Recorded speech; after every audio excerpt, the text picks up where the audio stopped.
niba muntu uba wabwira ikibazo direct agahita gufasha kugikemura. Ariko se umuntu wanga wenda mu Rwanda cyangwa muri Afrika tuvuge wenda nta kazi afite nta mafaranga abona ese murakundana turabizi neza twese urukundo rutarimo amafaranga ntago ruryoha. Ntago nibaza yuko ibyo mu diaspora yaguha birimo ibyinshi ntazi batanga bitandukanye bituma sinzi icyo babana bakururisha ariko ibyo byose babakururisha ntago mpamya neza ko bindusha ubushobozi. Urukundo rutarimo amafaranga ntago ruryoha mwese ndakeka murabizi. None se aba diaspora bagira amafaranga bro?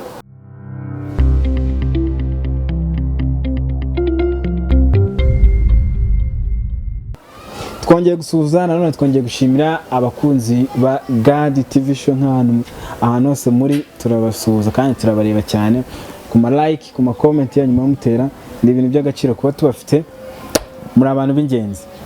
Uyu munsi nanone muri iki gitondo tuzanye niba ari kapo ntago mbizi neza ariko ari buze kubidusobanurira. Barasa neza bambaye neza kuva hasi kugera hejuru ni perfect cameraman mu kazi ke neza cyane Boni akaba ari mu kazi ke kameze neza anabereka uburyo abana bacu bambaye. Kuri inshuro rero turazanye nka debate ku kintu kimaze iminsi nyine tubona abakobwa musigaye mukunda aba diaspora cyane kuturusha kandi natwe ntacyo tubaye. Abahungu natwe tukibaza impamvu mu bakunda kandi natwe dushoboye kandi twabakunda nk'uko babakunda baturusha iki. Ni debate ni igitekerezo cyazanye nabo nifuza kubibaganirizaho. Ku ruhande rw'umukobwa agiye kutubwira amazina ye arabanza twibwire n'umuhungu atwibwire noneho dukomeze ikiganiro. Murakoze. Amazina yanjye nitwa Mahoro Konsole nkaba nkiri umunyeshuri niga senior 6 mege mu rugo akaba ari ahanga nyine mu nkambi ya Kiziba. Murakoze. Yes, nanjye murakoze. Amazina yanjye ni mu Rwanda Shyaka Olivier nkaba ntuye mu nkambi ya Kiziba nkaba ndi umunyeshuri muri University of People muri Business Administration nkaba ndi n'umukozi wa Plan International Plan. Yes. Ewana kabisa. So rero kuri ubu ngubu turabazanye mu kiganiro kuri topic nababwiye mwumvishe neza igitekerezo ni cyanyu murayizi. Umukobwa araba proposer uraba opposer. Okay? Yes. So tugiye guhera ku muhungu atubwire biterwa n'iki ibitekerezo byawe ni murakoze.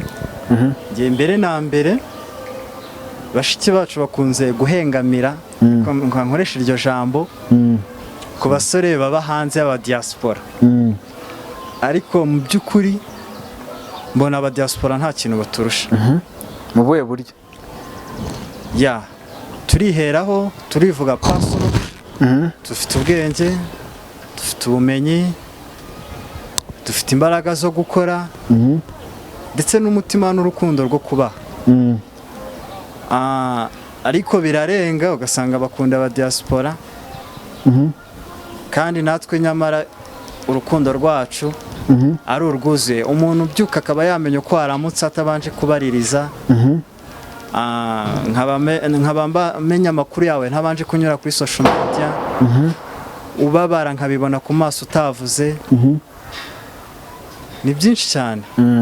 Urwara nkakurwaza ntabanje gutuma nkaba nzi intege nke zawe naho ukomeye kandi nkagerera ku gihe.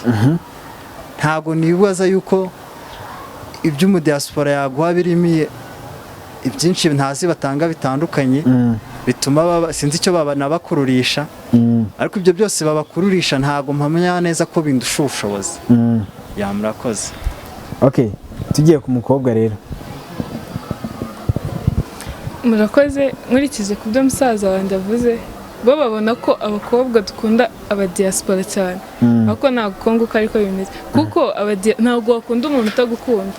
Ntabwo ari twe tubabwira ko tubakunda ahubwo first nibo batera iyo ntambwe kandi kuba bakundana n'umu diaspora ndumva nta kibazo kirimo kuko nawe amenya uko umeze kose. Kuko ubu ngubu byaroroshye muvugana video call murebana ibintu byo urarwara akabimenya muboneye byose urarwara akabimenya rega no kuvuga ngo wansura cyangwa wagera nawe ashobora gukoresha nk'inshuti ze ikazi kansura nyine nayo ikamenya uko meze kuko nawe ababikurikirana umunsi ku munsi kuko nawe abagukunda ntabwo rero numva ko ibintu muvuga ngo dukunda ntabwo ari ukubakunda kuko rega nabo baba badukunda kuko ntabwo wakunda umuntu utagukunda kandi cyane ko nabo impamvu badukunda ntabwo ari ukuvuga ngo nuko wenda turi muri Afurika cyangwa turi mu Rwanda ahubwo wenda hari igihe agukunda bitewe n'ukuntu umeze nk'uko nawe ushobora kunkunda cyane ko nawe ntabwo wavuga ntabwo wankunda ngo njye nkwanjye nanjye ngukunze byakunda ariko nyine kuko wenda diaspora ariwe tuba twahuje ndumva nta kibazo kirimo kuba twakundana murakoze ndakubaza ikibazo aho ngaho nanjye nta diaspora waje hari diaspora waje kugutereta uramwanga of course naramwanze uze tubyizere mubyizere cyane hereza mikoro shyaka twumve unyemerere nanjye mbere yuko nkomeza ngira ikibazo mubaza ndakubaza ese nkawe wakwifuza yuko wa musore mukundana kumenya ibye n'amakuru ye uzajya baza gutuma inshuti yawe ikakubera aho utari of course ikintu cya mbere nemera ni uko mu rukundo habamo kwizerana ntizeye ibyo mbwiye urumva n'ubundi ntabwo namukunda ahubwo we najya amanza nkumva ibyo tuvugana nkizera n'ibyo mbwiye aba makuru n'abanje gushaka ku ruhande ndakeka ibyo ngibyo ni ugutandukira kuko iyo umuntu umukunda uba ugomba no kumwizera ndakubaza ikibazo mbere ko usubiza mikoro iyo witegereje neza ubona abadiaspora barusha icyo abandi bahungu wenda bakiri na bataraba aba diaspora bataragenda babarusha iki nta kintu babarusha usibye ko mwe mubibona bitandukanye mwe muvuga ko tubakunda ariko ntabwo ari ukubakunda nyine urukundo rujya aho rushaka nyine niba ariwe dukundanye ugasanga abantu bose babigizeho ikibazo ngo ntabwo ari urukundo ngo ko batakundanaga mbere atarajyayo ahubwo wenda nicyo gihe cyabyo nicyo gihe biba bizi ikindi navuga batandukaniyeho diaspora iyo mukundana ni wa muntu bababwira nk'ikibazo yegereze mikoro ni wa muntu uba wabwira ikibazo direct agahita agufasha kugikemura ariko se umuntu wanga wenda mu Rwanda cyangwa muri Afurika tuvuge wenda nta kazi afite nta mafaranga abona ese murakundana turabizi neza twese urukundo rutarimo amafaranga ntabwo ruryoha mwese ndakeka murabizi none se turakundana nyine nkubwiye nk'ikibazo ni wo muntu mbona wamfasha kugikemura ariko nyine biranze none se diaspora azagufasha kugikemura byihuse kandi ikindi wenda navuga ngo abadiaspora nyine gituma abantu babona ko tubakunda cyane abadiaspora bagira amafaranga bro bagira amafaranga kandi mwese nuko ari ikintu bamwirengagije ariko mwese murabizi none se icya mbere umuntu ntabwo ari ikirema wenda tuvuge ngo urabimugayira nyine physically agaragara neza ikindi afite amafaranga akwitaho ndakeka nta cyatuma umwanga hereza mikoro shyaka banza ure mic niba ikiri kwaka iri kwaka okay ngaha tubwire nawe your opinion ariko natwe dusa neza mu buhe buryo tubwire nyine yavuze yuko bafite mani bafite keshi ntabwo tubihakana kuko mu mahanga hari amaopportunity menshi abantu babasha gukora bakabasha kubona babona iki amafaranga ariko mu by'ukuri ayo mafaranga ntabwo agura buri kimwe bro amafaranga ntabwo agura urukundo nyarwo amafaranga ntabwo ubu wese uyatunze ariko bivuze ko gukunda bihagije ntabwo twabonye ingero nyinshi z'abasore bafite keshi urumva bazi kugurira abakobwa babo bakunda ibi by'agaciro imyambaro myiza n'imikufi ihenze ariko batazi kubabwira ko baberewe ntabwo amafaranga ntabwo mbona ko amafaranga aricyo kintu umuntu yashingiraho avuga yuko akunda umuntu amwereka yuko amukunze kenshi nimba nabyita gushinja abakobwa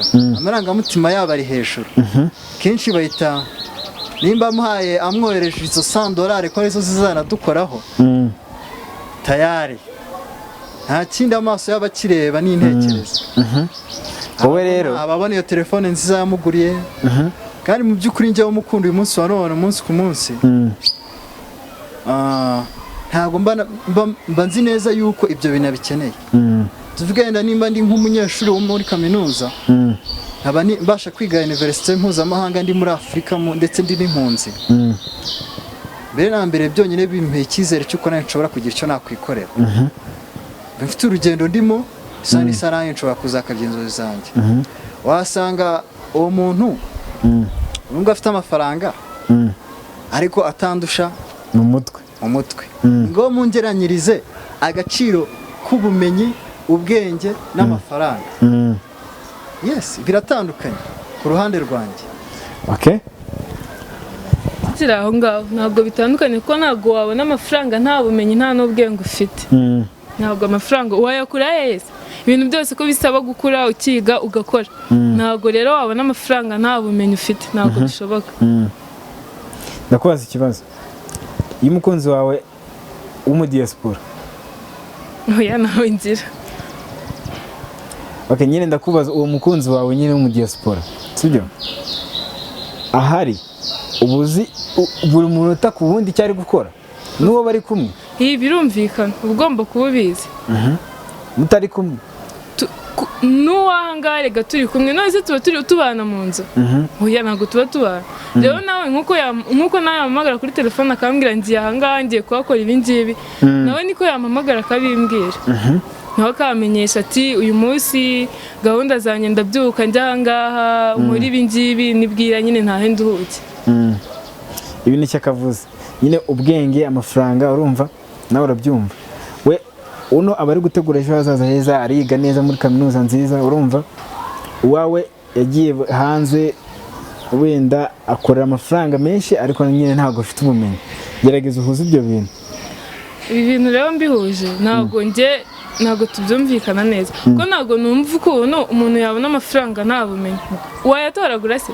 Ibintu byose bisaba kubikorera no kubiharanira. Ntabwo rero wayabona. Yego ndabyumva hanze haba ibintu byinshi byo gukora nyine bidasaba n'ubumenyi bukomeye cyane, ariko nyine tujye twemera ko n'ubumenyi buke umuntu aba afite akoresha kugira ngo abone ayo mafaranga. Cyambere nuko guha amafaranga wowe ntago witaye ku byabakora.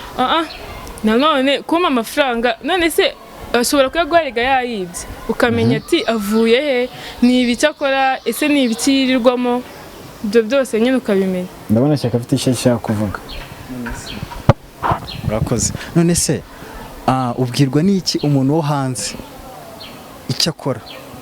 Ubwirwa n'iki amafaranga yaguhaye yayakuye mu zihe nyungu n'ubwoko bw'akazi? Ikindi nkanjye nakubwiye ko ndacyaro yego ndi umunyeshuri ga kaminuza, mfite wenda purpose zo kuza mu entrepreneur, ndetse n'ubu ngubu nubwo mfite status y'ubuhunzi ariko nkorera mfite akazi.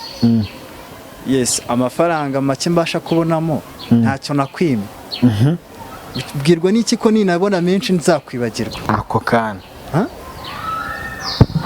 Ndabyumva muri ayo make ufite ntago, ariko hari ikintu turi kwirengagiza no mu diaspora ntago nawe uba umukunda kandi afite n'ibyo byose. Ubivuze ngo ubukunda abantu babiri? Oya, ntabyo gukunda abantu babiri. Ukunda ubwa menshi? Uba ugomba guhitamo nyine ugakunda nyine umutima wawe ushaka, ukavuga ati yego ibyo muba muri kutubwira ngo nuko ukavuga ati uyu muntu niba dukundana wenda dufitanye izi project n'izi. Ntabwo rero wakunda umuntu atakubwira ati nirirwa muri ibi nkora ibi, nyine uba ugomba kumenya buri kimwe kuri we. Ntabwo rero numva ko amafaranga ahantu yakura arayakorera abafite akazi. Ubwo uzi akazi akora niko nicyo yakubajije. Akazi akora nahise urumva nakayoberwa, mba ngomba kukamenya. Cyakara cyafite kukubaza ko ari kankubaza ikindi. Baguhiti reba banzu nsobanurire muri make iyo umuntu akubwiye ngo mukundane, mbere na mbere bomba agiye kukumarira iki? Ikintu cya mbere umuntu navuga wenda wambwira ngo dukundane, ikintu cya mbere mbona nyine yaba agiye kumarira aba agomba kunkosora mu mafuti yanjye akayahindura ibintu bifatika, cyangwa se ibyo nkora nabi akankosora, nakwitwara nabi akambwira ati ibi bintu ntabwo ari byiza ubikosore.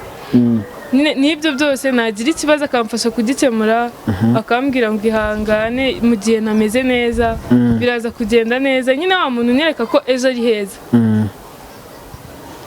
Okay. Yes. Girl, let me tell you something. Hari ikintu cy'ingenzi utavuze kandi cy'ingenzi mu rukundo. Mbere na mbere, Dario King is to protect our queen. Ndetse as a queen, ikindi ni ukurinda umukunzi wawe, kurinda kumwitaho, kumucaringa. Ndakubaza, ni gute wabasha kumva neza wowe ko wabasha kwita kurinda umuntu mutabasha guhura, nibura utabasha kubona amasaha 28 ngo ube wamubona face to face? Okay, aho ngaho kurinda umuntu ntabwo bivuze kuba muri kumwe. Rega nk'uko nawe ushobora kuguhamagara akakubwira ati bro mfite iki kibazo, ariko ushobora kumubwira ibintu ntabyumve nk'uko njye nabimubwira. Njye namubwira kumva ko turi kumwe mu bintu byose, nkamubwira ati hangane biragenda neza.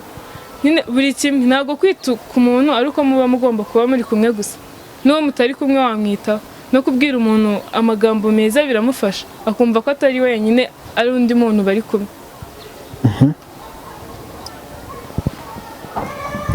Cyakara cyakubaza. Ntabwo urimo unsobanura neza nk'uko mbishaka, kubera yuko nasobanura ukuntu njye musuze mikoro mubaza. Hari ikintu nanjye nkubaza, ni gute umuntu uzajya umubona nka rimwe mu mwaka ukumva urishimye kuruta umuntu muzajya muhamagara baby I need you ugahita umubona mu minota nk'ingahe itaregeze no kwicuma? Umuntu muri kumwe, umuntu iwanyu bazi. For example, abanshi bakunze gukundanira kuri social media, sibyo? Tugahura kuri Instagram, ndayikinga amafoto yawe, ndakubona, urumva, so nkumva ndagukunze, ariko mu by'ukuri ntabwo nkuze nubwo turabonana. Ni gute dusobanure? Ni gute ngewe turi kumwe duhorana muri bikiye mfite tukabisangira, urumva, uzakunda umuntu wakuru utigeze ubona kurusha ngewe? Ukuntu byagenda, ukuntu nakunda umuntu wakure kurusha wowe, nahise ko tuba twaramanye igihe kinini ariko singukunde, ariko we yaza nkamukunda. Ibyo nanjye nibyo ndi kukubaza, gute muzamukunda? Ngewe twakuranye uzi nabi wacu zina, ariko umuntu muhure kuri social media murakundanye, murakora mu diaspora. Ni icyandusha kandi ngewe unzi wese wenda ngo abari n'umujura akurusha kuba namukunze, kuko wowe turi kumwe ntabwo nyine mba narigeze ngukunda, ariko we araza nyine nkumva mise mukunda. Uhita umukunda ukimubona gusa?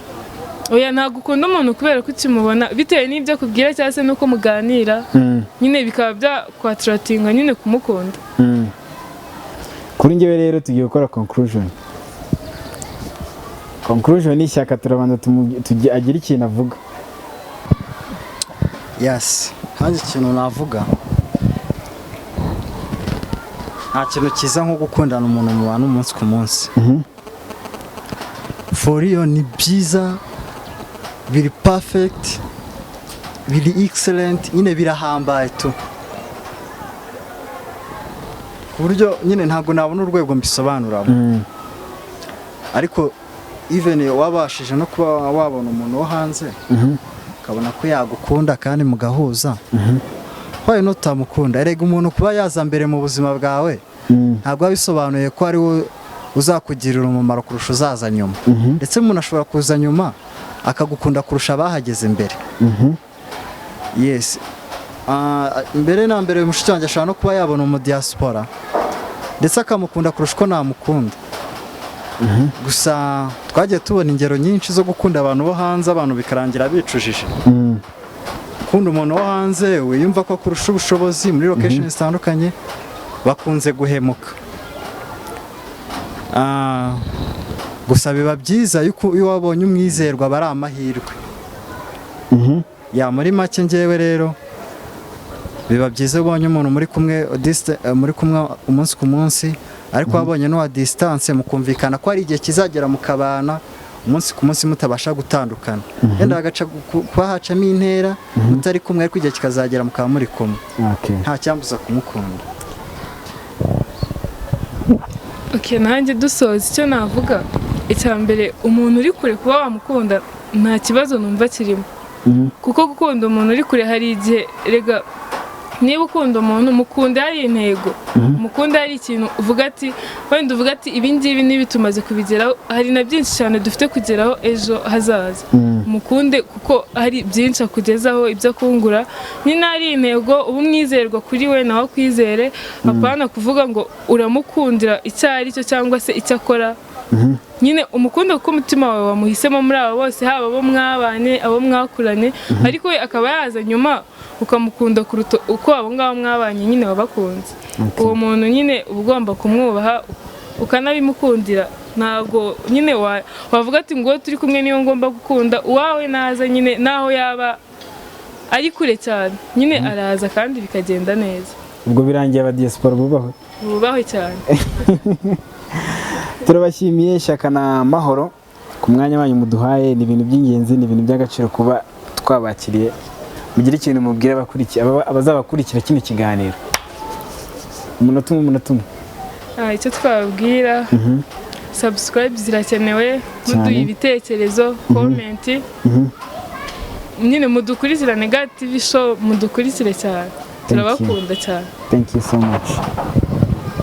Yes, ngiye cyo nababwira uko muri kumbona imbere social media sikondi mutaza kunyibeshya, murakoze cyane kugira batakwanga se.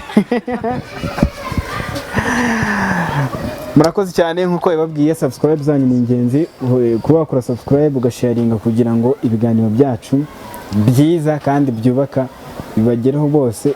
Usabwa gukora share, comment na like, then ukanadusharingira ahantu hose, ubundi noneho tukarushaho kugira ibihe byiza. Tunashimira, thank you so much.